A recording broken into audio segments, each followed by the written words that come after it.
야, 법대로 해. 지금부터 살펴볼 꼭지는 조금 특별한 꼭지예요. 네. 이번 주제는 저희 사건을 해 네. 구독자님께서 주신 사연을 바탕으로 네. 좀 그 내용을 살펴보려고 해요. 이렇게 왔어요. 사건을 해 구독자 42살 여성분이시래요. 근데 이제 결혼한 지 8년 차 되셨는데 맞벌이시고 자녀는 이제 없는 상태라고 하세요. 그런데 이제 도대체 이분이 어떤 답답한 상황을 겪으셨기에 이렇게 우리한테 사연까지 주셨는지 오늘 네. 변호사님이랑 같이 한번 살펴보려고 해요. 어떤 일이 있어서 이렇게 답답하셨대요? 네, 이 분이 사연자분이 예. 우연히 어느 날 예. 남편분 주머니에서 평일 낮 2시에 예. 동네 약국에서 15만 원 정도 결제한 영수증을 보신 거예요. 이게 굉장히 독특하네요. 그쵸. 예. 회사에 있을 시간에 약국에서 15만 원을 결제한 게 이상해서 예. 핸드폰을 보게 됐대요. 네네. 근데 같은 날짜에 통화 내역에 저장 안 된 번호로 예. 녹음 파일이 있어서 들어봤더니 네. 성매매 예약을 하는 통화 내용이었대요. 아이고 깜짝 놀라셨겠어요. 이제 남편이 나 몰래 성매매를 하겠다고 예약을 네네. 그래서 이제 이후에 결제를 했는지 예. 뭐 통화 내용이 예. 오피스텔 주소를 알려주는 내용도 있고 예. 뭐 도착했다고 연락하니까 몇 호로 와라 뭐 공동 출입 번호가 몇 번이다 요런 통화도 있었대요. 이건 확실하잖아요. 그쵸. 그러면. 예. 그래서 의심상 이게 첫 번째도 아닌 것 같아. 되게 굉장히 능숙하셨나 봐요. 그런 예약을 하고 하는 일련의 행동들이. 예. 그래서 이번 건은 예. 아내분이 이제 통화 내용도 본인이 이제 확보를 했고 네네. 그리고 주고받은 문자 캡처 같은 것도 이제 확보를 좀 해놓으셨나 봐요. 네네. 통화 내용이랑 문자. 네. 예, 예. 근데 앞으로 이제 어떤 행동을 취해야 할지 너무 혼란스럽다. 혼란스러우실 것 같아요. 이것만으로 얘기를 해야 되는 건지 예. 아니면 여러 번의 증거를 모아서 얘기하는 게 나은지 어떤 게 도움이 되는 상황인지 모르겠다. 네네. 근데 분명히 이번 건으로만 해서 이런 일이 있었지라고 하면 네. 분명히 처음이었다. 그렇겠죠. 처음이다라고 얘기하고 핸드폰 아예 못 보게 더 철저하게 관리를 해서 더 몰래 하겠죠. 네, 더 이렇게 정보를 얻기가 어려워질 것이고 예.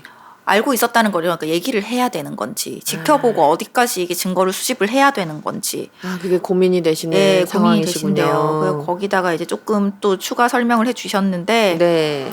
결혼 시작하면서부터 이 시어머니를 모시고 살면서 어머니 병수발을 다 하셨나 봐요. 우리 사연 주신 네. 분께서 예. 결혼한 지 2년 만에 어머니께서 암투병을 시작을 하셨고 재작년에 돌아가셨대요. 아이고. 그래서 이제 좀 배려하고 좀 편하게 예. 지낼까 했는데 이런 일이 생겼고 모시고 살면서 또 어려움도 좀 있으셨겠죠, 당연히. 그럼요. 예. 예. 자식도 없이 둘이 이렇게 의지하고 그래도 사셨는데 심적으로 너무 무너지고 있다라고 사연을 주셔서 너무 안타깝네요. 아유, 예. 그러네요. 그 마지막에 이런 말씀도 남기셨어요. 결혼 생활이 좀 힘드셨던 부분들이 좀 있으셨나 봐요. 그래서 멘탈이 내가 좀 강해졌는지 이 일을 겪고 나서 내가 세상 무너지는 느낌은 아니었다. 그렇지만 우리가 자식을 낳지 않고 이렇게 두 사람이 이렇게 딱 의지하면서 이제 일평생을 살아가야 되는데 내가 지금 이 고민이 생겼는데 이 고민을 안고서 결혼 생활을 앞으로 잘 이어나갈 수가 있을지 고민이 너무 깊게 된다. 네. 이렇게 이제 우리 사건을 해 뒷방에 사연을 이렇게 보내주셨어요. 굉장히 일단은 답답하실 것 같아요. 네. 일단은 상황도 안타까운 상황인데 일단 네. 궁금하신 것들이 몇 가지가 있으신 것 같아서 그쵸? 네. 네, 그거부터 조금 먼저 말씀을 드릴게요. 네. 그래서 이 경우는 특정 상대가 있었던 것이 그렇죠. 아니고 성매매 업소를 그쵸. 이제 다녀온 사건이잖아요. 예, 예. 이런 경우도 이혼 사유가 되냐라고 예. 물었을 때 당연히 결론부터 말씀드리면 당연히 돼요. 성매매를 네. 내 배우자가 했다. 네네. 네. 당연히 되고 정신적인 어떤 외도까지 없었더라도 육체적인 외도는 당연히 부부간의 정조 의무 위반에 해당이 되죠. 네네. 그리고 성매매 업소를 다녀온 정황만 명백하면 예. 간혹 그런 경우 되게 많아요. 이 업소 안에서 어떤 일이 있었는지는 알 수가 없잖아요. 그렇죠. 예. 간 정황까지가 거의 대부분이란 말이죠. 그러면 그렇죠. 어떻게 된 거냐라고 예. 하면 간혹 진짜로 내가 너무 궁금해서 예약도 하기는 하고 들어는 갔는데 좀 찜찜하기도 하고 그래서 네가 생각하는 그런 일 없었어 라고 하지만 예. 이미 예약을 하고 갔으면 성립이 돼요. 실질적으로 어떤 행동이 있었는지는 크게 중요하지 않아요. 어쨌든, 이미 예. 내가 왜냐면 우리 저번 시간에 그 얘기 했었잖아요. 육체 관계 없는 정신적인 외도도 정조 의무 위반이라고 민법에서는 굉장히 부정한 행위의 범위를 넓게 봐요. 예. 근데 실질적으로 어떤 육체적 관계가 있었던지 없었던지 업소에 출입을 했다라고 하면 그것만으로도 부부관계 정조 의무는 위반이 된다라고 보는 거죠. 예. 그렇네요. 그러면은 지금 우리 사연자분 같은 경우에는 그 전 건은 이제 어떤지 모르겠지만 지금 어찌됐든 간에 확보하신 요거는 있으세요. 그죠? 그쵸. 그것만으로도 일단은 정조 의무 위반을 그 이유로 이혼 사유는 충분히 네. 해당이 된다. 그리고 이제 지금 한 건밖에 지금 자기가 본인이 입수하신 게 없다라고 얘기를 하는데 횟수는 전혀 중요하지 않습니다.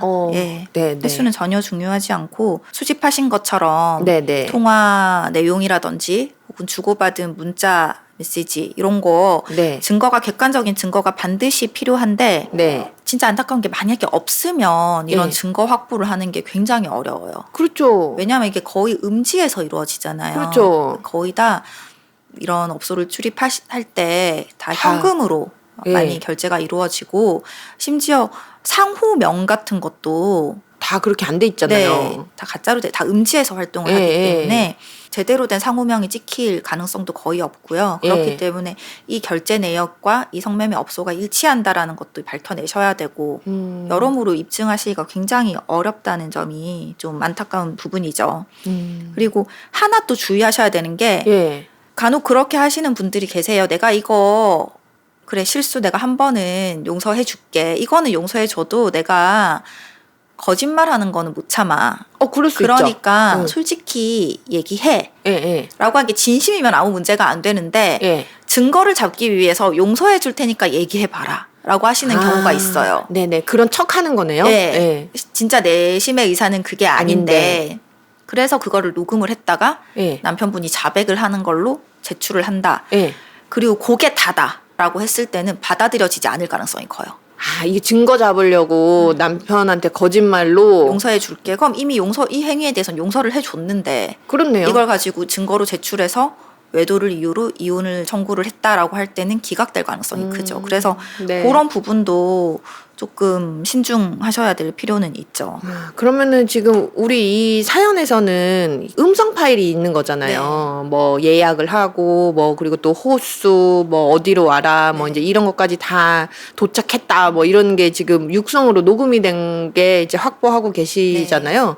그러면은 요런 정도면은 좀 이게 이제 남편이 성매매 업소를 출입했다라는 게 좀 입증되는 수준의 증거가 될까요? 이 지금 말씀하신 내용들이 들어가 있으면은 당연히 입증의 정도가 되는데 이게 한 번으로도 괜찮나요라고 물어보셨잖아요. 물론 한 번의 외도도 외도기 때문에 이혼 사유는 돼요. 근데 아무래도 그런 정황의 횟수가 많으면 많을수록 더 위자료라든지 이런 부분에 있어서는 조금 더 유리하게 판단을 받으실 수 있겠죠. 네네네.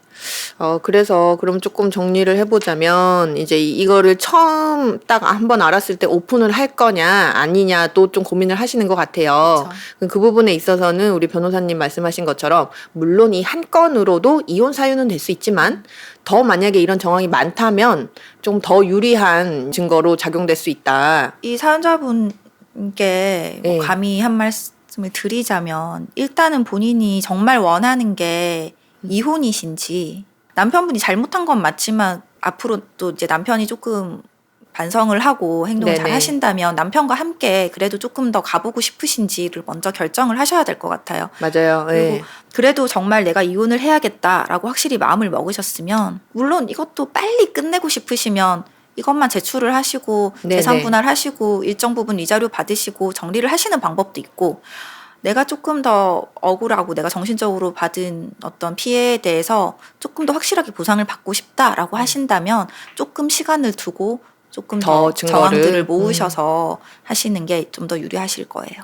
저는 이제 이 사연 보면서 좀 드리고 싶은 조언이 사실은 이 글을 쭉 살펴보면 우리 변호사님 말씀하셨는데 이혼을 고려하고 있다라는 글은 사실은 찾아볼 수가 없었어요. 이 글에서. 그쵸. 그냥 내가 어떻게 해야 될지를 모르겠다라는 고민을 지금 하고 계신 것 같아요. 그래서 말미에 보면 이렇잖아요. 이런 고민을 안고 앞으로 결혼 생활 잘 이어나갈 수 있을지가 고민이 된다. 이런 말씀을 주신 거 보면 물론 이런 일이 있었지만 내가 단번에 이 남자랑 이혼을 하겠어라는 의사는 아니신 것 같아요. 제가 봤을 때는. 그러면 이런 시점에서는 아마 그런 생각 드실 거예요. 아, 이런 일을 내가 알고도 아무 일이 없었던 것처럼 이 사람이랑 잘 살아갈 수 있을까? 그게 가능할까? 이게 지금 약간 고민이 많이 되시는 것 같은데 사실은 이거에는 정답은 없죠. 그렇죠. 그리고 없습니다. 이게 보면 이 일만으로 이렇게 생각을 하시는 건 아닌 것 같아요. 보면 뭐 여러 굉장히 가지 많은 결혼 생활 힘드셨던. 동안 힘드셨던 시간들이 많으신 것 같은데 예. 그래도 결국은 누가 결정해 줄 수 있는 문제가 아닌 건 맞아요. 맞고 예. 굉장히 우리 사연자님이 이런 고민을 하실 때 힘드실 거예요. 네, 예, 또- 마음에 힘이 드시겠지만 그럼에도 불구하고 이거는 차분하게 생각을 하시고 다른 사람 말보다 이건 당사자 일이잖아요. 그래서 내가 어떻게 했을 때 내 마음이 어떨 것 같다를 충분히 한번 생각해 보셨으면 좋겠어요. 또 같은 실수를 반복하는 사람도 있지만 맞아요. 진짜 허심탄회하게 얘기했을 때 또 예, 그걸 잘 받아들이고 맞아요. 행복하게 잘 예. 지내시는 부분들도 생각보다 많아요. 예, 예. 맞아요. 그렇지 않으면 뭐 결혼 생활을 지속할 수 있는 부부가 몇 부부나 되겠어요. 맞습니다. 다들 또 그런 예. 부부들도 많기 때문에 진짜 원하시는 게 뭔지를 한번 잘 생각해 보시는 게 예, 최우선이 맞습니다. 아닐까 싶습니다. 우리가 지금 거듭 얘기하고 있지만 본인이 정말로 원하는 거, 정말로 내 마음, 내 속마음이 뭔지를 좀 생각을 하셔서 모쪼록 우리 사연자님께 최선의 어떤 상황이 이제 생길 수 있도록 그런 선택을 하셨으면 좋겠습니다. 응원하겠습니다. 네. 네, 수고하셨습니다. 수고하셨습니다.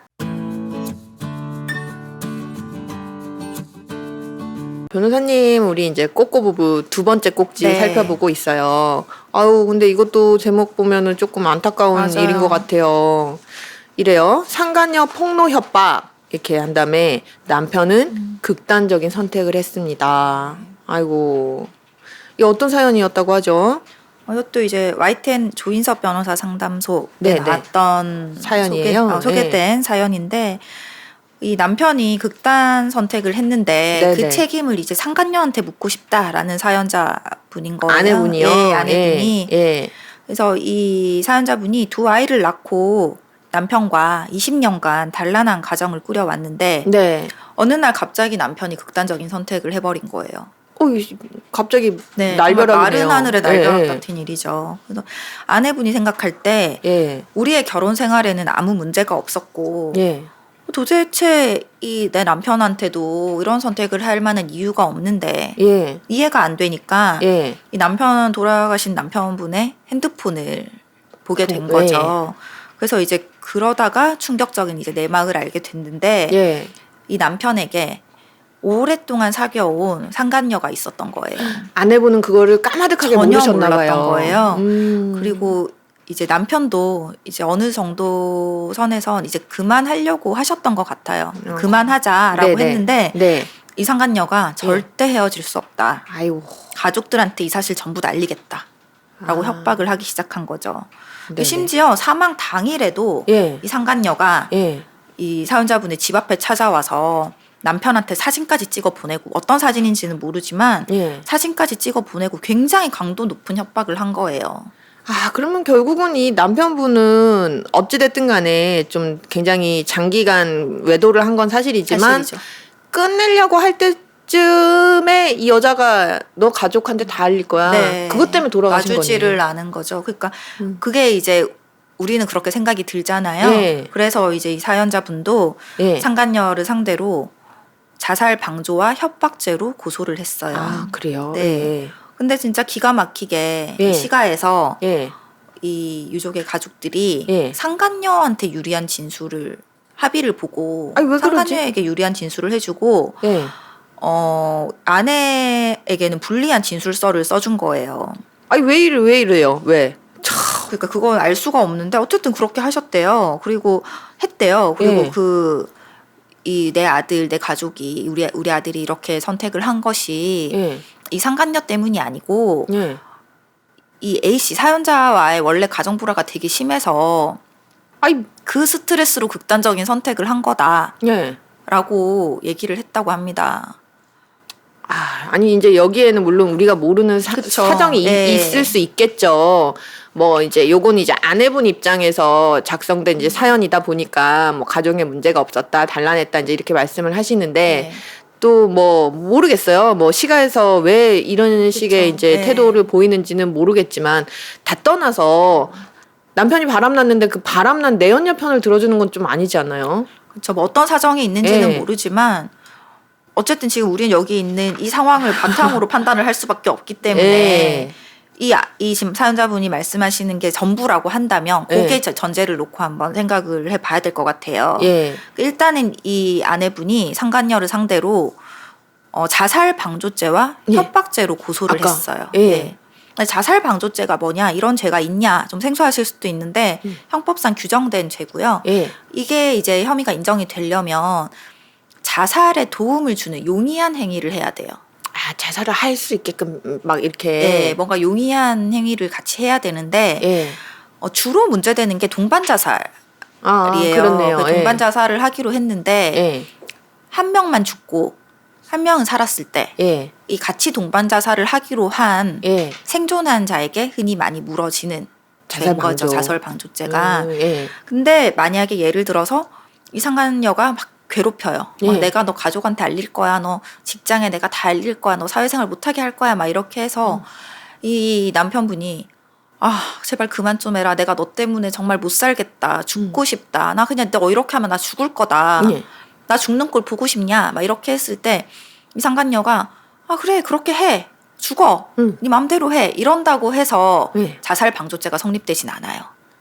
우리 심정적으로는 내가 죽겠다고 얘기하는데도 불구하고 나를 이렇게 계속 그 괴롭히거나 그 원인을 이렇게 제공을 한 거면 네. 죽으라고 한 거나 다름이 없지 이렇게 생각이 들 수 네. 있는데 그렇지만 자살 방조에는 해당이 안 해당되지 되는. 않아요. 근데 이제 이거 협박이 성립이 되냐? 지금 협박으로도 그쵸. 고소를 하셨거든요. 예. 그 협박이라는 거는 형법상의 협박은 예. 일단 해악을 고지를 해야 돼요. 그러니까 일어날 수 있는 나쁜 일들에 대한 고지를 해야 되는 거죠. 그러니까 네네. 여기서는 너 가족한테 알릴 거야. 그쵸. 혹은 뭐 직장에 알릴 거야. 예, 이런 게 해악의 고지라고 볼 수 있겠죠. 그리고 예.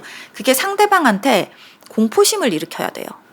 네네네. 그걸 듣고 뭐 무슨 소리야? 뭐 그러던지 말던지. 그러면은 예. 객관적으로 봤어도 예. 너무 얼토당토 안 한 얘기여서 이걸 해악의 고지라고 좀 공포심을 일으킬 정도라고 보기 어렵다라고 하면 안 되지만 예. 공포심을 일으킬 정도가 객관적으로 보여지면 협박에 해당이 되는 거죠. 네네. 그래서 이제 이런 걸 판단할 때는 그 행위의 경위, 왜 이런 행위를 하는지, 그리고 이 주변 상황이 어떤지, 당시 상황이 어떤지, 뭐 당사자들 간의 관계가 어떤 관계인지 예.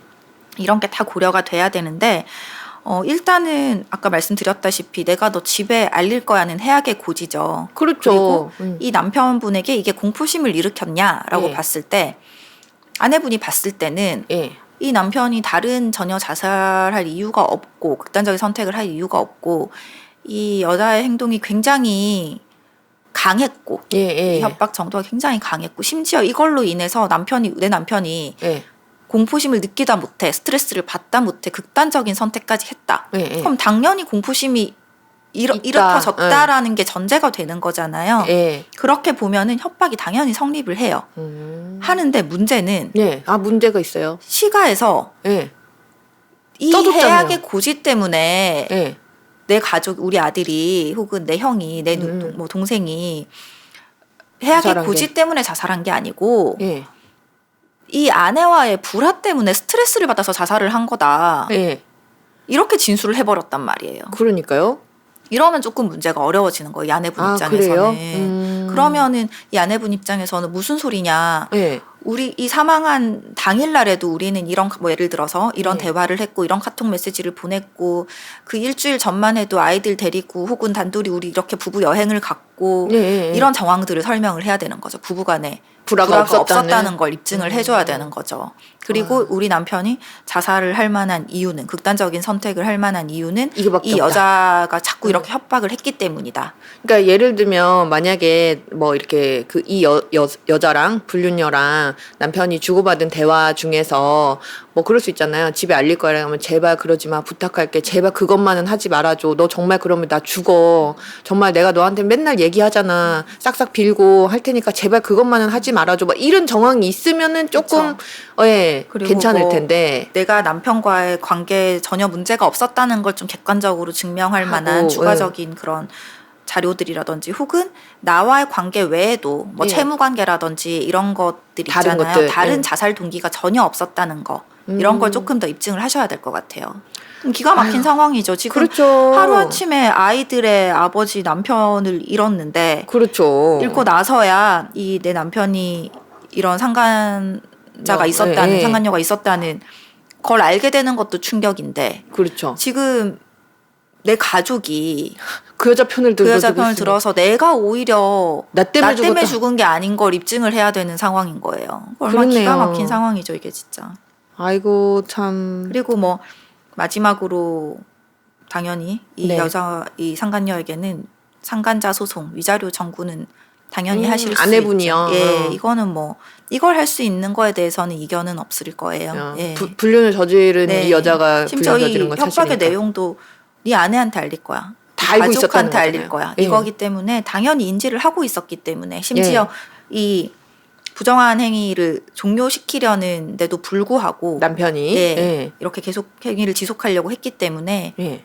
위자료는 당연히 받아들여질 것으로 보입니다. 아유, 참 만약에 이 아내분 사연대로라면 하루아침에 갑자기 남편을 잃으신 거잖아요. 그쵸. 그 충격도 너무 상당할 텐데 가족들은 나 때문에 죽었다라고 하는 그 또 두 번째 충격, 거기에 세 번째 이렇게 이 여자한테 책임을 묻고 싶어서 소송을 제기를 했는데 오히려 내가 나 때문에 죽지 않았다는 걸 막 그러니까요. 입증해야 되는 네. 과정에서 받는 스트레스, 여러모로 너무 힘드실 것 같아요. 어떻게든 그래도 좀 힘을 내시고, 네네. 이게 또 잘못을 한 사람이 잘못이 명백하다면 네. 당연히 응당한 처벌을 받도록 해야죠.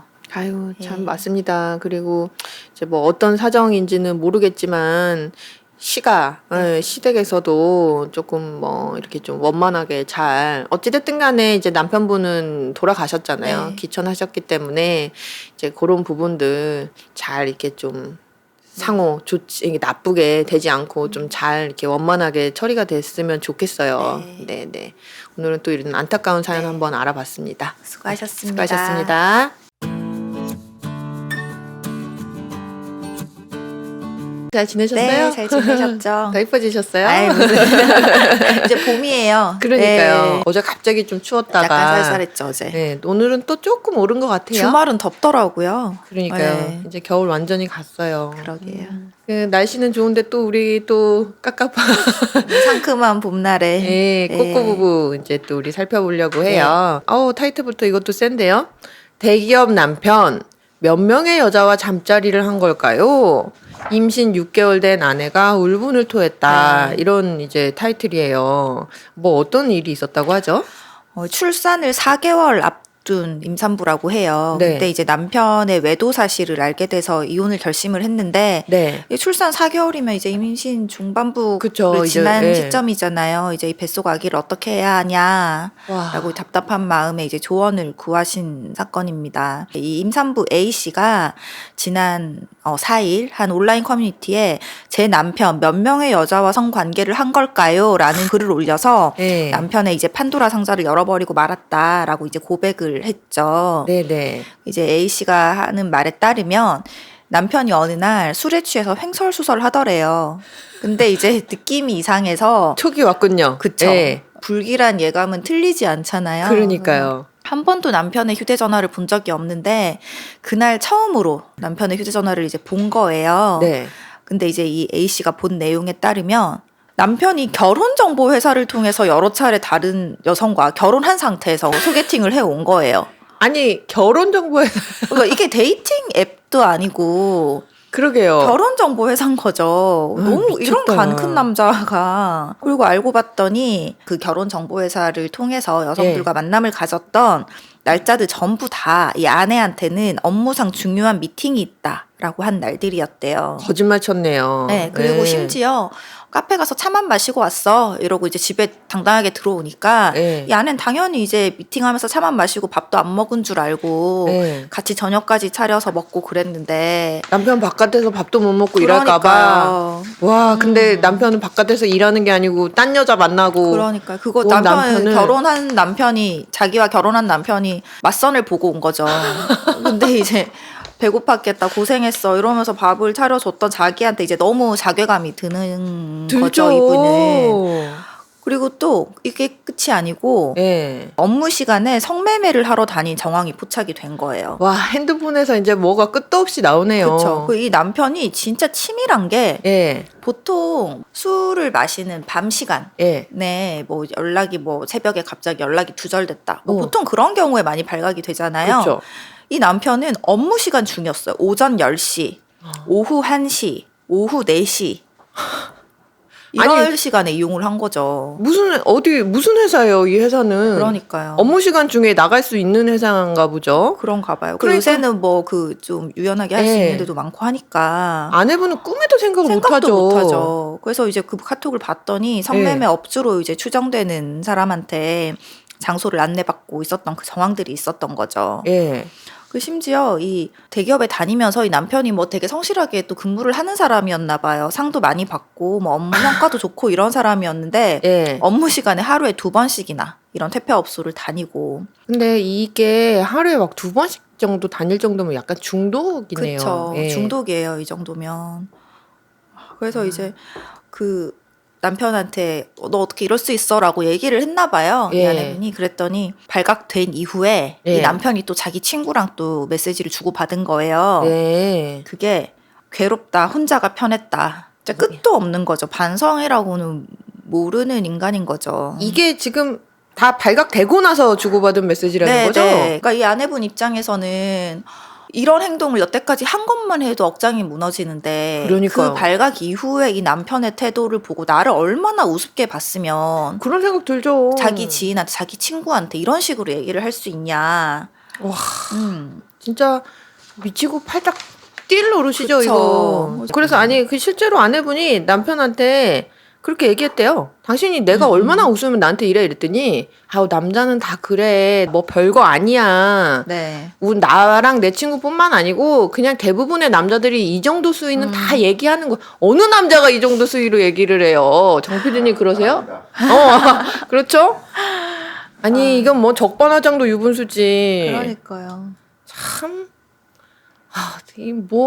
지금 1콤보 결혼정보회사 맞선 2콤보 성매매 또 있어요? 하나 더 있죠. 3콤보예요? 심지어 그 카톡 내용 중에 같이 일하는 동료한테 여직원 험담하면서 성희롱한 대화.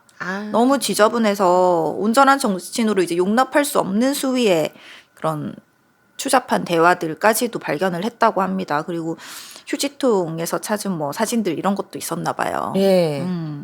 와, 이 정도면 이 남편분은 약간 그런 성인지 감수성도 굉장히 떨어지는 남성이네요. 뭔가 좀 문제가 있는 분인 것 같아요. 사람인 것 같고. 일단 그래도 뭐 이 아내분은 이혼은 결심을 했고 부모님께도 말씀드리고 현재 별거 중이라고 해요. 근데 이제 부모님은 아기는 낳아서 키우자고 하시는데 간절히 원했던 또 아기고, 근데 이제 아빠 없는 아이로 키워야 되는 게 맞는지 아기를 낳지 않는 게 맞는 건지 너무 괴롭다. 이렇게 벌써 지금 말씀하시네요. 6개월이나 되셨잖아요. 그러니까 진짜 충분히 이런 고민 되실 것 같아요. 그쵸. 지금 그러니까 이 남편이랑은 이미 내가 이제 못 살겠다 이렇게 생각은 그 하신 부분은 것 같고. 결정을 하신 것 같고. 그럼 이제 다만 뱃속에 있는 이제 아이가 어떻게 되냐 너무 고민스러우실 것 같아요. 맞아요.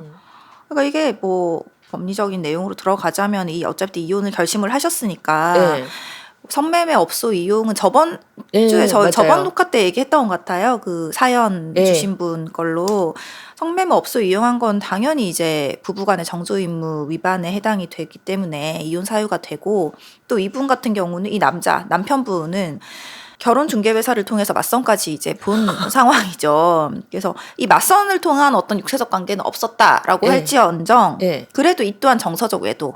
그렇죠. 정서적 외도로 인해서 부부관계의 어떤 정조 의무를 위반한 것이기 때문에 예. 이것도 당연히 이혼 사유에 해당이 됩니다. 예. 아니 그리고 또 이 결혼정보회사에서 모르고 나오신 여성분들은 그러니까요. 지금 속아서 나오는 거 아니에요. 아니 실제로 그 결혼 중개 앱이 예. 많잖아요 요새. 그러니까 그렇죠. 우리가 흔히 알고 있는 큰 거대 업체들 말고도 예. 요즘은 짜잘짜잘하게 그 소규모 업체들도 굉장히 많고 맞아요. 거의 뭐 한 800개가 넘는다고 해요. 그 굉장히 결혼 중개 많네요. 업체가. 근데 이 사기 피해가 굉장히 많아요. 아, 이게 예. 검증이 안 된 사람들이 올라오다 그쵸. 보니. 그래서 뭐 전문직 대기업 이런 거 사칭했는데 학력을 속이거나 뭐 무직이거나 아니면은 뭐 유부남인 경우도 심심치 않게 있다고 합니다. 이게 지금 이 검증 얘기죠. 과정을 너무 부실하게 하니까. 그렇네요. 예. 음. 그래서 이런 점들을 비춰보면은 이 남편이 뱃속에 있는 아이와 네. 아내에게 뭐 잘못을 한 거는 말할 것도 없고 예. 가정 밖에서도 그쵸. 명백한 범죄자인 거죠. 그렇죠. 예. 지금 이 결혼정보회사에서 만나신 여성분도 그렇고 여직원도 지금 성희롱 당한 그쵸. 거 아니에요. 예. 그럼 이 여직원도 지금 사실은 피해자인 거죠. 맞아요. 어떤 점이 고민이신지는 너무 잘 알겠어요. 이혼을 하는 건 하는 건데 예. 이 아이를 어떻게 해야 하는 게 맞는 것인지 그러니까요. 사실 뭐 제3자의 입장에서 이 한 생명에 관련된 거기 결정을 감히 뭐 말씀드리기는 참 어렵네요. 뭐가 정답이라는 게 있을지 맞아요. 모르겠어요. 예. 예. 또 뭐 이렇게 한 생명이다 보니 이제 그 아이를 뭐 향후에 뭐 어떻게 생각하실지가 저희가 함부로 좀 쉽게 맞아요. 이야기하기는 좀 예. 어려운 부분일 것 같아요. 아내분이 이런 이야기도 남겼어요. 어떻게 그런 곳에 다녀가지고 만약에 이제 임신한 나랑 부부관계를 맺거나 이렇게 하면 그런 성병 같은 거를 자기 아이 임신한 나한테 옮길 그런 생각은 진짜 추호도 안 해봤을까 생각을 하니 너무 끔찍하다. 그러니까 이게 이 남편은 그런 생각을 할 수 없는 사람인 것 예, 같아요. 그런 것 같아요. 그러니까 자기의 본인의 어떤 본능이나 쾌락이나 이런 거에 모든 게 다 집중이 돼 있는 맞아요. 사람인 것 같아요. 일반적이지 않은 거죠, 뭐. 위자료에 있어서는 그거는 크게 감안은 안 되고요. 아내가 입은 정신적 피해가 얼마나 컸는지 네. 이게 결정이 되는 거고 양육비 같은 경우는 남편의 소득이 당연히 제일 중요하죠. 예. 그러면 만약에 이 아내분이 양육비 이제 아이를 키우시면은 남편이 대기업 다닌다 하시니 예, 좀 양육비 산정이나 이런 거에서 네. 그런 부분 충분히 이렇게 좀 그쵸. 확보되실 수 있도록 준비하시면 좋겠네요. 네. 수고하셨습니다. 감사합니다.